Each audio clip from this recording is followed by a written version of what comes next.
yéen mi nga xam ne yéen a yor école comme yow ak say naataango est-ce que feebar bu ñëwee ba léegi naka ngeen ko dund. arrêté woon nañ suñu activité pendant 4 mois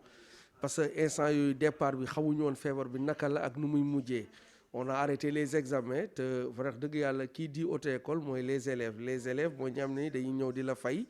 pour nga jàngal leen pour ñu passer un examen donc s'ils passent pas les examens daanaka ci wàllum paiement ak yooyu yëpp doo ci mën a continuer ñu toog 4 mois yu ñu liggéeyul mais après direction des transports gis ne loolu peut-être ak ni ko président de la république la waxee ñu dox ak feebar bi on a essayé de reprendre les examens mais nag ak limitation de nombre de candidats fekk nag élèves yi bëri woon si suñu école yi mais nag taxul avec les mesures là moo gënoon rien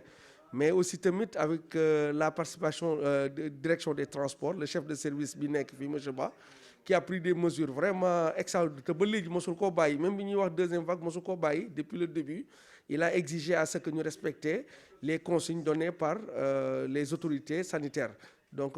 distanciation bi port de masque obligatoire en même temps ñu laal gel wala nga raxas sa loxo balaa ngay dugg ci biir service bi et que les examens ont été organisés tels parce que bu njëkk ba dañ daan def benn examen ñëpp ñëwandoor maintenant morcelé na ko créé na ay jours yeneen et que nombre bi daf ko limité ba pare fi ñu doon defee centre d'examen bi ci biir bureau mu dégagé ko génne ko def ko ci garage bu mag bi créer distanciation yi ba pare avec des mesures teg ay ASP ci bunt bi quiconque buñ buggee dugg fa mu takk maskam foog nga raxasal loxo foog ñu teg la thermoflash exiger ñun tamit école yi pour ñu xam ne ñuy doxalee parce que tamit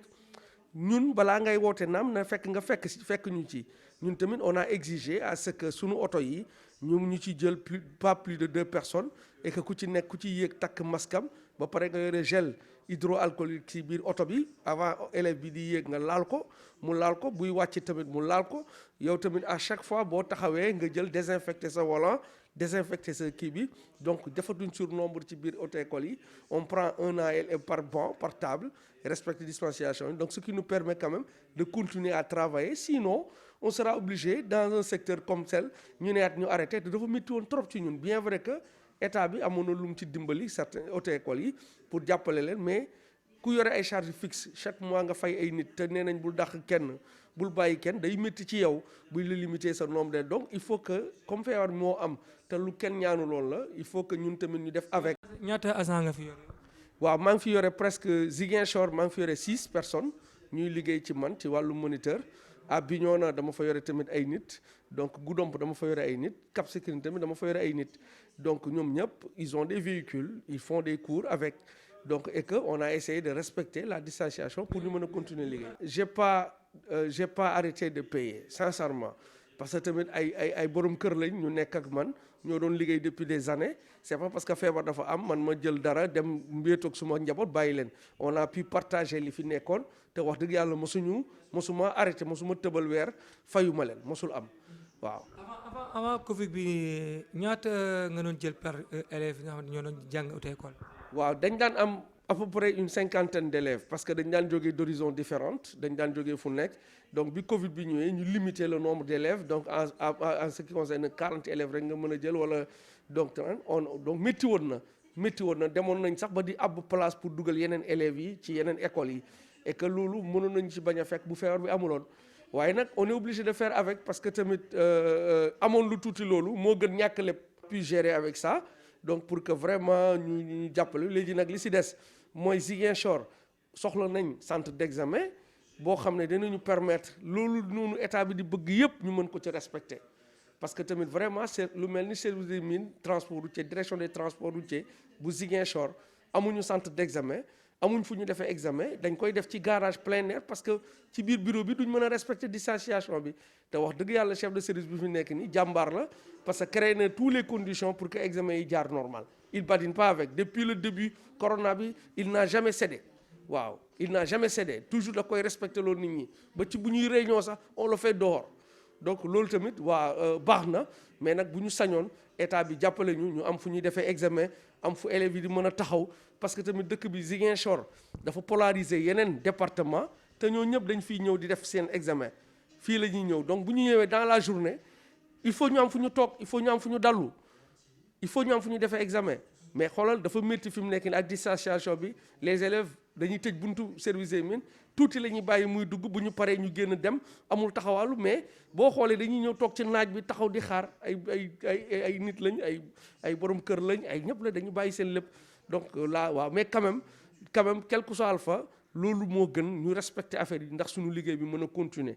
et que maa ngi ci ñaax tamit suma mbokk auto-école yëpp nañ ci góorgóorlu ñoom ñëpp parce que ñëpp a ngi ci jàpp nag ñëpp a ngi ci jàpp amul pour am permis métti na wala jafe na parce que dañu ne léegi dafa yomb lool pour am permis. waaw loolu moom lu ñu commencé di xewal Sénégal la parce que il fut des années bu dee ñu mag ñi nga xam ne ki ñoo ñu mag féete ñu mag njëkk am permis bu yàgg depuis des années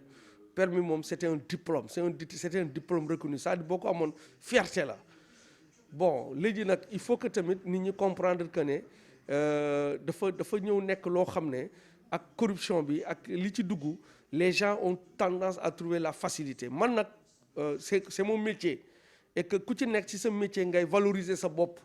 je me dis que ne il est temps que Sénégal ñu respecter le permis de conduire anam yi ñu koy defee anam yi ñu koy amee ñu changer ko def ci assise toog ak les acteurs mooy ñun ñi ñam ne ñu ngi nekk fii di jàngale élèves di xam lu mentalité psychologique élève bi ak lu muy xalaatee ñu boole ñu ci réflexion yooyu ndax ñun tamit ñu apporter c'est bien de prendre des décisions di naan def leen lii mais il faut associer il faut une participation inclusive de tous les acteurs loolu moom impérativement il faut que ñi yore affaire permis ngànk ko xam ne du ñoom rek xam-xam bi du ñoom rek dañ ko bokk ak nit ñi ñëpp lañ ci nekk nañu diisoo ak nit ñi ñu xoolaat naka la ñu valoriser le permis de conduire Sénégal et ça va se faire ñu ngi def ay approche di def ay kii naan mesure bi lañu jël day ñëw ba dem day ñëw métti ci nit ñi fekk nit ñi ils étaient pas préparés par rapport à ça. waaw permis de conduire bëri na ay catégories parce que permis yi dafa am permis A1 mooy pour cyclomoteurs yi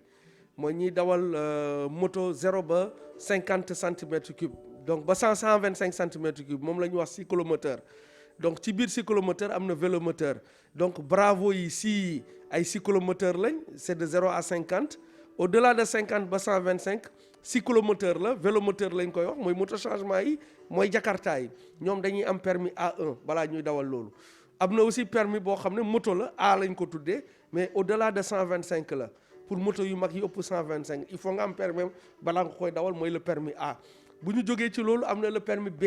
mooy poids léger bu ñu waxee poids léger mooy pour véhicule particulier yi donc poids léger dafa nekk oto yoo xam ne entre 0 ba 3,5 tonnes la nombre de places 8 ak chauffeur bi la waru koo romb mu nekk 9 personnes moom la war a yeb pour mën a dawal catégorie permis boobu ak oto boobu catégorie boobu permis boobu moo koy dawal mooy oto boo xam ne rombul 3,5 tonnes nombre de places bi 8 ak chauffeur bi rombul 9 personnes loolu mooy catégorie B. am na permis aussi tamit C parce que tamit il faut que ñu communiquer ci loolu parce que poids lourds yi C1 ak C dañ ko changer fi mu nekk nii ak nouvelle permis yi ñu bëri xamaguñ ko C1 bi bu njëkk ba moo nekkoon plus de 18 tonnes ñu doon def C avant moins de 18 tonnes léegi nag C1 mooy plus de 3,5 tonnes inférieur ou égal à 18 tonnes plus de 18 tonnes mooy C léegi moom la ñuy wax léegi mooy catégorie permis poids lourds yi ñaar la am na C ak C1 léegi C1 mooy boppu 3,5 tonnes ba 18 tonnes boppee 18 tonnes boobu nag léegi moo nekk C moom lañ delloo si permis professionnel la boobu foog nga am soit poids lourd balaa nga koy def mais yeneen yi mën nga ko def directement poids lourd mën nga ko def directement mais C1 ngay am après danañ la joxaale poids léger di nga amaale moto ak remorque am na permis E tamit mooy remorque lépp loo xam ne da ngay xëcc lu ëpp 750 kilos il faut nga am permis E boobu visite médicale la moom la ñuy boole bu ñu wuti permis pour ñu mën la jox catégorie permis boobu et puis mu am permis D transport en commun li ñuy wax transport en commun mooy transport public bépp xeetu transport xam ne nit day fay pour yéeg ci rek boobu permis transport la permis D la donc pour nga mën ko def foog nga am le permis D te permis D pour nga am ko il faut nga am soit poids léger wala poids lourd nga toog 1 an nga doog a passé il faut permis bi diggante ñaari permis yi am 1 an catégorie boo mën ci changer il faut seen diggante ñu am 1 an balaa ngay def beneen catégorie non poids lourd boo ko amee mën nga dawal léger mais mun loo dawal transport en commun transport permis D rek moo koy joxe aussi tamit am na permis F pour les handicapés il faut ñu bàyyi ci xel handicapé képp koo xam ne handicapé war na am permis moom la ñuy wax le permis F voiture aménagée lay dawal il faut mu bu ko wutee même boo amoon permis B ci diggante bi ndogal am ba yàlla moom moo yore lépp moo yore ñëpp ndogal mën na am à tout moment da nga war a dem changer ci sa permis wuti permis F handicapé yi dañ war a wuti permis dañ war a dawal oto am na permis F pour ñoom waaw. ñu bëri ñu naan président joxoon na musiciens yi joxe na artistes yi est-ce que yéen mi yor li nga xam mooy auto école yéen jot ngeen si dara. waaw auto école yi wax dëgg yàlla jot nañ seen ndimbal parce que keroog ministre bi muy répartir wax na nee na auto école yi jox na leen 150 millions séddale nañ ko fu ci nekk autorité administrative locale bi muy le gouverneur dajale woon nañu fi réunion laaj chef de service yenn auto école ñoo fi nekk ku ci nekk yóbbu woon sa kayit wane ne man maa nekk tel auto école ñi ci nekkoon en règle wax dëgg yàlla ne woon ci liste bi xaaruñu leen ñoom ñëpp ku ci nekk jox nañ leen seen ndimbal waaw jox nañ leen ndimbal mais nag xam nga nag charge yi du benn charge benn weer du charge ñaari weer mais nag quand même c'est conséquent jot nañ ci ñëpp auto école yi ma xam yi nekk Ziguinchor ñu ci bëri jot nañ ci amoon na nag ñenn ñoo xam ne jotuñ ci woon jot loolu xaw ma guma nag ndax fu mu mujjee parce que chef de service bi mu ko doon toppatoo pour ñu mën a jot seen ndimbal ci côté boobu noonu quoi. xam nga Dakar Thiès mooy ville yi concentré yi dafa populaire ay ville populaire la mais nag il faut s'attendre à ce que lu xew Ndakaaru wala Thiès il faut s'attendre à ce que tamit mu ñëw Ziguinchor parce que Ziguinchor c'est une population qui bouge dëkk yëpp yi nekk Sénégal les personnes les plus yi gën a mën a buñ lu ñu tukki mooy la région de Ziguinchor Casamance ils voyagent beaucoup te ñoom ñëpp seen destination Dakar la